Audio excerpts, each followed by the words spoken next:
FCFSದು scheduling algorithm ನೋಡೋಣ. ಇದರಲ್ಲಿ ಏನು ಕೊಟ್ಟಿದ್ದಾರೆ ಅಂದರೆ ಆವ್ರೇಜ್ ವೇಟಿಂಗ್ ಟೈಮ್ನ ಕಂಡುಹಿಡಿಯೋಕ್ಕೆ ಹೇಳಿದ್ದಾರೆ. ಸೊ ಕ್ವೆಶನ್ ಏನು ಅಂದರೆ,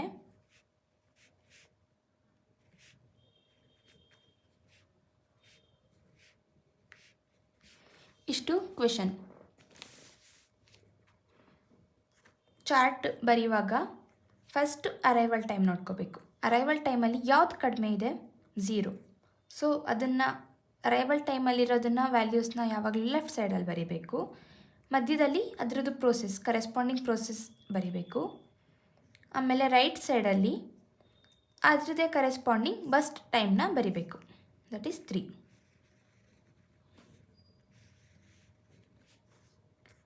ನೆಕ್ಸ್ಟು ಅರೈವಲ್ ಟೈಮ್ ಕಡಿಮೆ ಇರೋದು ಅಂದರೆ 1. ಅದರದ್ದು ಪ್ರೋಸೆಸ್ P3. ಅದರದ್ದು ಬಸ್ ಟೈಮ್ 8. ಬಟ್ ಆಲ್ರೆಡಿ ನಮಗೆ ಇಲ್ಲಿ 3 ಇದೆ. ಸೊ 8 + 3 ಅಂತ ಬರಿಬೇಕು. That is 11. ಅದು ಕಂಪ್ಲೀಟ್ ಆಯಿತು. ನಾನ್ ಪ್ರಿಯಂಪ್ಟಿವಲ್ಲಿ ಯಾವಾಗಲೇ ಇದನ್ನು CPU ಪ್ರೋಸೆಸ್ನ ಫುಲ್ ಕಂಪ್ಲೀಟ್ ಮಾಡ್ತಾನೆ ನೆಕ್ಸ್ಟ್ ಪ್ರೋಸೆಸ್ಗೆ ಎಂಟರ್ ಕೊಡಬೇಕು. ಬಟ್ ಪ್ರಿಯಂಪ್ಟಿವಲ್ಲಿ ಹಂಗಲ್ಲ, ಅದನ್ನು ಕೂಡ ಹೇಳ್ತೀನಿ ಹೇಗೆ ಅಂತ. ನೆಕ್ಸ್ಟ್ ಶಾರ್ಟೆಸ್ಟ್ ಯಾವುದಿರೋದು 2ದು ಪ್ರೋಸೆಸ್ P1. Burst time 6 + 11 17. ಇದೇ ಥರ P5 ಅದರದ್ದು ಬಸ್ ಟೈಮ್ ಹೇಗೆ ಆ್ಯಡ್ ಮಾಡಿದರೆ 21. ನೆಕ್ಸ್ಟು P2 ಅದರದ್ದು 24 ಬರುತ್ತೆ. ಕಂಪ್ಲೀಷನ್ ಟೈಮ್ ಅಂದರೆ ಇದ್ರದ್ದು ವ್ಯಾಲ್ಯೂಸ್ನೇ ಬರೆಯೋದು. ಇವಾಗ ಏನು ನಮಗೆ ರೈಟ್ ಸೈಡ್ ವ್ಯಾಲ್ಯೂಸ್ ಬಂದಿದೆ ಅದನ್ನು ಬರ್ಕೊಳ್ತಾ ಹೋಗೋದು ಅಕಾರ್ಡಿಂಗ್ ಟು ದಟ್ ಪ್ರೋಸೆಸ್. ಇವಾಗ P1ದು ರೈಟ್ ಸೈಡ್ ಏನು ವ್ಯಾಲ್ಯೂ ಇದೆ? 17. P2ದು 24. ಈ ಥರ ಬರೆಯೋದು. Next TAT, turn around time. ಅದರದ್ದು ಫಾರ್ಮುಲಾ ಏನಂದರೆ completion time minus arrival time. ಮಾಡೋಣ. 17 - 2 ಇಟ್ ಈಸ್ 15.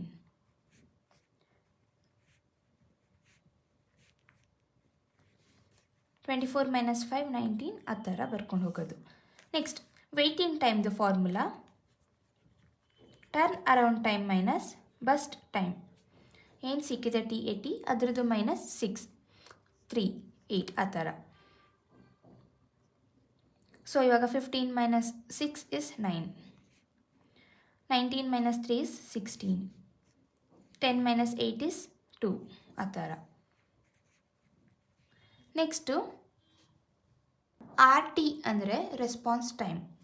ರೆಸ್ಪಾನ್ಸ್ ಟೈಮ್ ಹೇಗೆ ಮಾಡೋದು ಅಂದರೆ, ಈ ಚಾರ್ಟಲ್ಲಿ ಫಸ್ಟ್ P1 ಪ್ರೋಸೆಸ್ ಇರೋದ್ರಿಂದ P1 ನೋಡೋಣ. ಅದರದ್ದು ಲೆಫ್ಟ್ ಸೈಡ್ ಏನಿದೆ 11 ಅಂತ ಇದೆ. 11 ಮೈನಸ್ ಆ ಕರೆಸ್ಪಾಂಡಿಂಗ್ದು ಅರೈವಲ್ ಟೈಮ್ ಎಷ್ಟು? 2. So 11 - 2 is 9. Next P2 21 - 5 is 16. 2 0 13. Response time ಮತ್ತು ವೇಟಿಂಗ್ ಟೈಮ್ ಎರಡೂ ಕೂಡ ಈಕ್ವಲ್ ಇದ್ದರೆ ಕಂಪ್ಲೀಟ್ ಪ್ರಾಬ್ಲಮ್ ಸರಿ ಇದೆ ಅಂತ ಅರ್ಥ. ಇವಾಗ ಫೈನಲ್ ಆಗಿ ನಮಗೆ ಏನು ಕಂಡುಹಿಡಿಯೋಕ್ಕೆ ಹೇಳಿದ್ದಾರೆ? Average waiting time. ವೇಟಿಂಗ್ ಟೈಮ್ದು ಆವ್ರೇಜ್ ತೊಗೊಳ್ಳೋದು.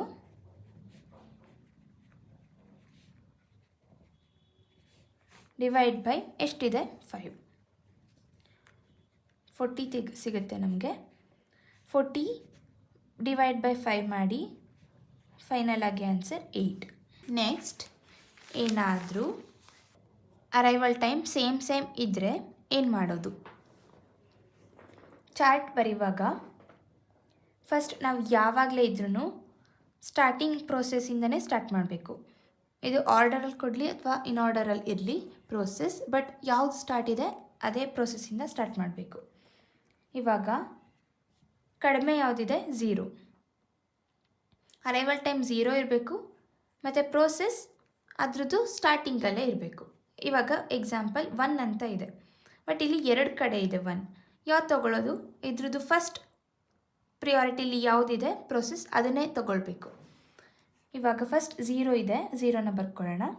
ಅರೈವಲ್ ಟೈಮ್ ಯಾವುದು ಲೆಸ್ ಇರುತ್ತೆ ಅಲ್ಲಿಂದನೇ ಸ್ಟಾರ್ಟ್ ಮಾಡಬೇಕು, 1ಇಂದ ಮಾಡೋಕ್ಕಾಗಲ್ಲ, 0ಇಂದನೇ ಸ್ಟಾರ್ಟ್ ಮಾಡಬೇಕು. ಅದರದ್ದು corresponding process P1. Burst time 40. Next P2 ಮತ್ತು P3ಅಲ್ಲಿ ಕನ್ಸಿಡರ್ ಯಾವ್ದು ಮಾಡಬೇಕು ಅಂದರೆ ಟಾಪ್ ಮೋಸ್ಟ್ ಪ್ರೋಸೆಸ್ ಯಾವುದಿದೆ ಅದನ್ನೇ ತಗೊಳ್ಳೋದು, ಅಂದರೆ P2. ಸೊ P2ದು ಬಸ್ ಟೈಮ್ 3, 40 + 3, 43. Next P3, 43 + 1, 44. ಇದೇ ಥರ ಮಾಡಿ CT, TAT, WT ಕಂಡುಹಿಡಿಯೋದು.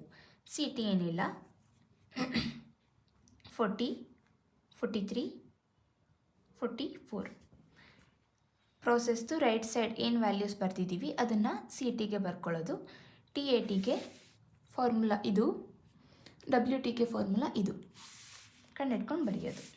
ನೆಕ್ಸ್ಟ್ ಈ ಥರ ಕೊಟ್ಟರೆ ಏನು ಮಾಡೋದು, ಫಸ್ಟ್ 0 ಕನ್ಸಿಡರ್ ಮಾಡಬೇಕು ಅರೈವಲ್ ಟೈಮಲ್ಲಿ. ಬಟ್ ಯಾವ 0 ಕನ್ಸಿಡರ್ ಮಾಡೋದು, ಟಾಪ್ ಮೋಸ್ಟ್ ಯಾವ ಪ್ರೋಸೆಸ್ ಇದೆ ಅದರದ್ದು 0, that is P2. Corresponding bus time 3. Next ಇನ್ನೂ 0 ಕಂಪ್ಲೀಟ್ ಆಗಿಲ್ಲ ಅಲ್ಲ, ಸೊ ಅದಕ್ಕೆ P3 ಬರ್ಕೊಳ್ಳೋದು, ಅದರದ್ದು ಕರೆಸ್ಪಾಂಡಿಂಗ್ 1, 3 + 1, 4. ಲಾಸ್ಟಲ್ಲಿ P1 ಉಳ್ಕೊಂಡಿದೆ, ಅದನ್ನು ಬರೆಯೋಣ. ಅರೈವಲ್ ಟೈಮ್ 1 ಇದೆ, ಬಟ್ ಇಲ್ಲೇನು ಬರೆಯೋದು ಬೇಡ. Bus time 40, 40 + 4, 44. CT 3, 4, 44. TAT, WT ಕಂಡುಹಿಡಿಯೋದು. ಮತ್ತೆ ಹೇಳ್ತೀನಿ, ಅರೈವಲ್ ಟೈಮ್ನ ನೋಡ್ಕೋಬೇಕು, ಯಾವುದು ಕಡಿಮೆ ಇರುತ್ತೆ ಅದನ್ನು ಬರಿಬೇಕು. ಇನ್ ಕೇಸ್ ಕಡಿಮೆನೇ 2 ಟೈಮ್ಸ್ ಇದೆ ಅಂತಂದರೆ, ಇವಾಗ ಇಲ್ಲಿ 0 ಕಡಿಮೆ ಇದೆ ಬಟ್ ಟ್ವೈಸ್ ಕೊಟ್ಟಿದ್ದಾರೆ, ಆವಾಗ ಟಾಪ್ ಮೋಸ್ಟ್ ಪ್ರೋಸೆಸ್ ಯಾವುದಿದೆ ಅದನ್ನು ತಗೊಳ್ಬೇಕು. ಫಸ್ಟ್ ಇಲ್ಲಿ ನೋಡೋಣ, ಅರೈವಲ್ ಟೈಮ್ 0ಇಂದ ಸ್ಟಾರ್ಟ್ ಮಾಡೋಣ. ಸೊ 0 P1 ಬರ್ಕೊಂಡ್ವಿ, ಅದರದ್ದು ಬಸ್ ಟೈಮ್ 40 ಬರ್ಕೊಂಡಿದ್ದೀವಿ. ನೆಕ್ಸ್ಟ್ 1 ಅಂತ ತಗೊಂಡ್ರೆ 2 ಇದೆ, ಬಟ್ ಟಾಪ್ ಮೋಸ್ಟ್ ಪ್ರೋಸೆಸ್ ಯಾವುದು P2 ಅದರದ್ದು ಬಸ್ ಟೈಮ್ 3, 40 + 3 is 43. ನೆಕ್ಸ್ಟ್ 1 ಇದೆ, P3 ಆಮೇಲೆ ಬಸ್ ಟೈಮ್ ಕೂಡ 1, ಸೊ 43 + 4, 1 is 44. ಇಲ್ಲಿ ಸ್ಟಾರ್ಟಿಂಗ್ 0ಇಂದ ಸ್ಟಾರ್ಟ್ ಮಾಡಬೇಕು. ಅರೈವಲ್ ಟೈಮ್ 0, ಅದರದ್ದು corresponding top most process P2 ಮತ್ತು ಅದರದ್ದು ಬಸ್ ಟೈಮ್ 3. ನೆಕ್ಸ್ಟ್ P3 ಅದರದ್ದು bus time 1, 3 + 1, 4. Next arrival time 1, ಅದರದ್ದು ಪ್ರೋಸೆಸ್ P1 ಆಮೇಲೆ ಬಸ್ ಟೈಮ್ 40, ಬಟ್ 4 + 40 is 44. ಅದಾದಮೇಲೆ TAT, WT ಕಂಡುಹಿಡಿಯೋದು. This is FCFS.